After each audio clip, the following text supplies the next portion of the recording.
طیبہ کچھ دیر اسے دیکھتی رہی۔ تم ڈرائیور کے ساتھ چلے جاؤ، سالار نے سر ہلا دیا۔ وہ جس وقت مارکیٹ کی پارکنگ میں گاڑی سے اترا شام ہو چکی تھی۔ مارکیٹ کی روشنیاں وہاں جیسے رنگ و نور کا ایک سیلاب لے آئی تھی۔ وہ جگہ جگہ پھرتے لڑکے لڑکیوں کو دیکھ سکتا تھا، مغربی ملبوسات میں ملبوس، بے فکری اور لاپرواہی سے کہہ لگاتے ہوئے۔ اسے زندگی میں پہلی بار اس جگہ سے وحشت ہوئی تھی، وہی وحشت جو وہ 48 گھنٹے پہلے مارگلا کی ان پہاڑیوں پر محسوس کرتا رہا تھا۔ وہ انہی لڑکوں میں سے ایک تھا، لڑکیوں سے چھیڑ چھاڑ کرنے والا، بلند بانگ کہکے لگانے والا، فضول اور بےہودہ باتیں کرنے والا۔ اپنا سر نیچے کیے وہ کسی بھی چیز پر دھیان دیے بغیر سامنے نظر آنے والی بک شاپ میں چلا آیا۔ اپنی جیب سے ایک کاغذ نکال کر اس نے دکاندار کو اپنی مطلوبہ کتابوں کے بارے میں بتایا۔ وہ قرآن پاک کا ایک ترجمہ اور نماز کے بارے میں کچھ دوسری کتابیں خریدنا چاہتا تھا۔ دکاندار نے اسے حیرانی سے دیکھا۔ وہ سالار کو اچھی طرح جانتا تھا۔ وہ وہاں سے پورنوگرافی کے غیر ملکی میگزینز اور سڈنی شیلڈن اور ہیئر لیڈروبنس سمیت چند دوسرے انگلش ناولز لکھنے والوں کے ہر نئے ناولز کو خریدنے کا عادی تھا۔ سالار اس کی نظروں کے استجاب کو سمجھتا تھا۔ وہ اسے نظریں ملانے کی بجائے صرف کاؤنٹر کو دیکھتا رہا۔ وہ آدمی کسی سیلس مین کو ہدایت دیتا رہا۔ پھر اس نے سالار سے کہا، آپ بڑے دن بعد آئے ہیں، کہیں گئے ہوئے تھے؟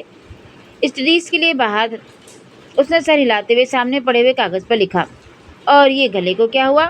بس ٹھیک نہیں ہے، اس نے لکھا۔ سیلس مین قرآن پاک کا ترجمہ اور دوسری مطلوبہ کتابیں لے آیا۔ ہاں، یہ اسلامی کتابوں کا آج کل بڑا ٹرینڈ چلا ہوا ہے، لوگ بہت پڑھنے لگے ہیں۔ بڑی اچھی بات ہے، خاص طور پر باہر جا کر تو ضرور پڑھنا چاہیے۔ دکاندار نے بڑے کاروباری انداز میں مسکراتے ہوئے کہا۔ سالار نے کچھ نہیں کہا۔ وہ اپنی سامنے پڑی کتابوں پر ایک نظر دوڑانے لگا۔ چند لمحوں کے بعد اس نے دائیں ہاتھ قرآن پاک کے ترجمے کے ساتھ کاؤنٹر پر خالی جگہ پر شاپ کیپر نے اس کے سامنے پورنوگرافی کے کچھ نئے میگزین رکھ دیے۔ کتابوں کو دیکھتے دیکھتے اس نے چونک کر سر اٹھایا۔ یہ نئے آئے ہیں، میں نے سوچا آپ کو دکھا دوں، ہو سکتا ہے آپ خریدنا پسند کریں۔ سالار نے ایک نظر قرآن پاک کے ترجمے کو دیکھا، دوسری نظر چند انچ دور پڑے ان میگزینز کو۔ غصے کی ایک لہر اس کے اندر دوڑ اٹھی۔ کیوں؟ وہ نہیں جانتا تھا۔ اپنے بائیں ہاتھ سے ان میگزین کو اٹھا کر وہ جتنی دور شاپ سے دور اس شاپ کے اندر پھینک سکتا تھا اس نے پھینک دیے۔ چند لمحوں کے لیے پوری شاپ میں خاموشی چھا گئی۔ سیلس مین ہکا بکا کھڑا تھا۔ بل، سالار نے کاغذ پر گھسیٹا اور سرخ چہرے کے ساتھ اس سیلس مین کی آنکھوں کے سامنے اس کاغذ کو کیا۔ سیلس مین نے کچھ بھی کہے بغیر اپنے سامنے پڑے کمپیوٹر پر ان کتابوں کا بل بنانا شروع کر دیا جو اس کے سامنے رکھی تھی۔ چند منٹوں میں سالار نے بل ادا کیا اور کتابیں اٹھا کر دروازے کی طرف بڑھ گیا۔ ایڈیٹ! دکاندار سے باہر نکلتے ہوئے اس نے کاؤنٹر کے پاس کھڑی ایک لڑکی کا تبصرہ سنا۔ مخاطب کون تھا اس نے مڑ کر دیکھنے کی ضرورت نہیں سمجھی۔ وہ جانتا تھا وہ تبصرہ اسی پر کیا گیا تھا۔ 2 ہفتے بعد اس کی آواز بحال ہو گئی تھی، اگرچہ ابھی اس کی آواز بالکل بیٹھی ہوئی تھی، مگر وہ بولنے کے قابل ہو گیا تھا، اور ان 2 ہفتوں میں وہ روح کی دریافت میں مصروف رہا۔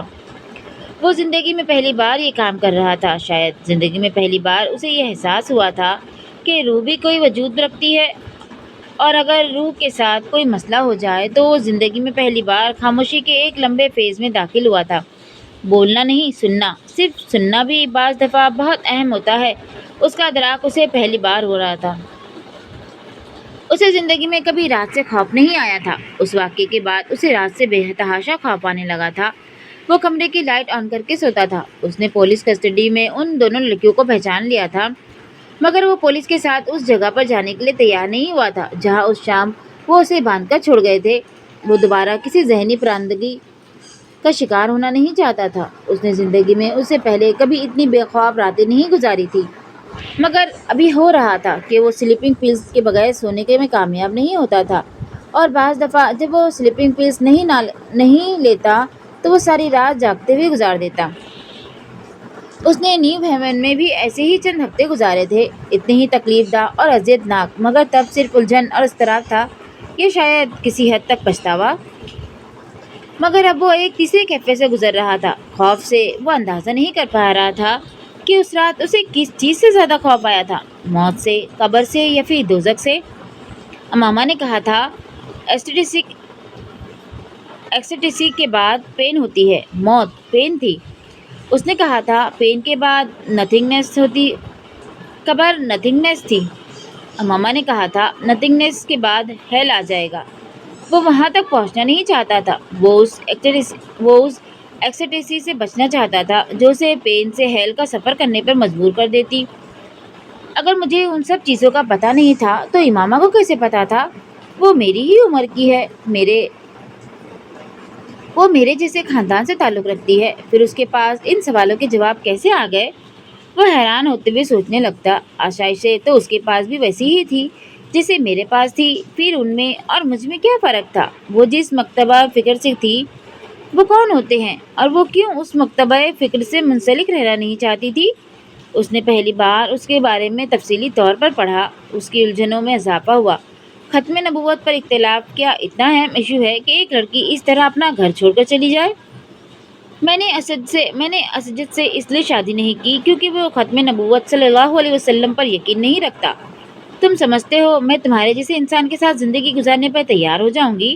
ایک ایسے شخص کے ساتھ جو ختم نبوت صلی اللہ علیہ وسلم پر یقین رکھتا ہے اور پھر بھی گناہ کرتا ہے، جو وہ ہر کام کرتا ہے جس سے میرے پیغمبر صلی اللہ علیہ وسلم نے منع فرمایا۔ اگر میں حضرت محمد صلی اللہ علیہ وسلم پر یقین نہ رکھنے والے سے شادی نہیں کروں گی تو میں آپ صلی اللہ علیہ وسلم کی نافرمانی کرنے والے کے ساتھ بھی زندگی نہیں گزاروں گی۔ اسے امامہ ہاشم کا ہر لفظ یاد تھا، وہ مفہوم پر پہلی بار غور کر رہا تھا۔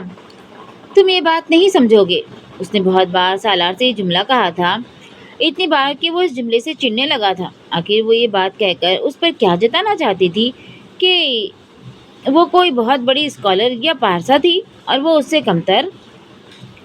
اب وہ سوچ رہا تھا، وہ بالکل ٹھیک کہتی تھی، وہ واقعی تب کچھ بھی سمجھنے کے قابل نہیں تھا۔ کیچڑ میں رہنے والا کیڑا یہ کیسے جان سکتا تھا کہ وہ کس گندگی میں رہتا ہے؟ اسے اپنے بجائے دوسرے گندگی میں لپٹے اور گندگی میں رہتے نظر آتے تھے، وہ تب بھی گندگی میں ہی تھا۔ مجھے تمہاری آنکھوں سے، تمہارے کھلے گریبان سے گھن آتی ہے۔ اسے پہلی بار اب ان دونوں چیزوں سے گھن آئی۔ آئینے کے سامنے رکھے ہونے پر یہ جملہ کسی برڈ بز کی طرح کئی ماہ تک اس کے کانوں میں گونجتا رہا۔ وہ ہر بار اسے ذہن سے جھٹکتا، کچھ مشتعل ہو جاتا، اپنے کام میں مصروف ہو جاتا، مگر اب پہلی بار اس نے محسوس کیا تھا کہ اسے خود بھی اپنے آپ سے گھن آنے لگی تھی۔ وہ اپنا گریبان بند رکھنے لگا تھا، اپنی آنکھوں کو جھکانے لگا، وہ آئینے میں بھی خود اپنی آنکھوں میں دیکھنے سے کترانے لگا تھا۔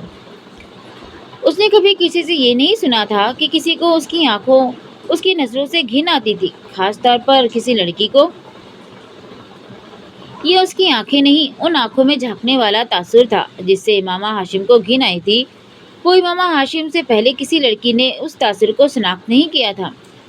وہ آنکھوں میں آنکھیں ڈال کر بات کرنے والی لڑکیوں کی کمپنی میں رہتا تھا اور وہ ایسے ہی لڑکیوں کو پسند کرتا تھا۔ امامہ ہاشم نے کبھی اس کی آنکھوں میں آنکھیں ڈال کر بات کرنے کی کوشش نہیں کی تھی۔ وہ اس کے چہرے کو دیکھتی اور اسے اپنی طرف دیکھتے پا کر نظریں ہٹا لیتی یا کسی اور چیز کو دیکھنے لگتی۔ سالار کو خوش فہمی تھی کہ وہ اسے نظریں اس لیے چرا رہی تھی کیونکہ اس کی آنکھیں بہت پرکشش تھیں۔ اسے پہلی بار اس کے منہ سے فون پر یہ سن کر شوق لگا تھا کہ اسے اس کی آنکھوں سے گھن آتی تھی۔ آنکھیں روح کی کھڑکیاں ہوتی ہیں، اس نے کہیں پڑھا تھا، تو کیا میری آنکھیں میرے اندر چھپی گندگی کو دکھانا شروع ہو گئی تھی؟ اسے تعجب نہیں ہوا، ایسا ہی تھا، مگر اس گندگی کو دیکھنے کے لیے سامنے والے کا پاک ہونا ضروری تھا، اور امامہ ہاشم پاک تھی۔ آپ اب مجھے کچھ بھی نہ سمجھائیں، آپ کو اب مجھ سے کوئی شکایت نہیں ہوگی، سالار نے سکندر سے آنکھیں ملائے بغیر کہا۔ وہ دوبارہ ییل جا رہا تھا اور جانے سے پہلے سکندر نے ہمیشہ کی طرح اسے سمجھانے کی کوشش کی تھی۔ وہی پرانی نصیحتیں کسی موہوم سی آس اور امید میں ایک بار پھر اس کے کانوں میں ٹھوسنے کی کوشش کی تھی، مگر اس بار ان کے بات شروع کرتے ہی سالار نے انہیں شاید زندگی میں پہلی دفعہ یقین دہانی کروائی تھی، اور زندگی میں پہلی بار سکندر عثمان کو اس کے الفاظ پر یقین آیا تھا۔ وہ اس حادثے کے بعد اس میں آنے والی تبدیلیوں کو واضح طور پر دیکھتے رہے تھے۔ وہ پہلے والا سالار نہیں رہا تھا، اس کی زندگی ہی تبدیل ہو چکی تھی، اس کا حلیہ، اس کا انداز، سب کچھ۔ اس کے اندر کے شعلے کو جیسے کسی نے پھونک مار کر بجھا دیا تھا۔ صحیح ہوا تھا یا غلط؟ یہ تبدیلیاں اچھی تھی یا بری؟ خود سکندر عثمان بھی اس پر کوئی رائے دینے کے قابل نہیں ہوئے تھے، مگر انہیں یہ ضرور معلوم ہو گیا تھا کہ اس میں کوئی بہت بڑی تبدیلی آئی تھی۔ انہیں یہ اندازہ نہیں ہوا تھا کہ اس نے زندگی میں پہلی بار چوٹ کھائی تھی، اور زندگی میں پہلی بار پڑنے والی چوٹ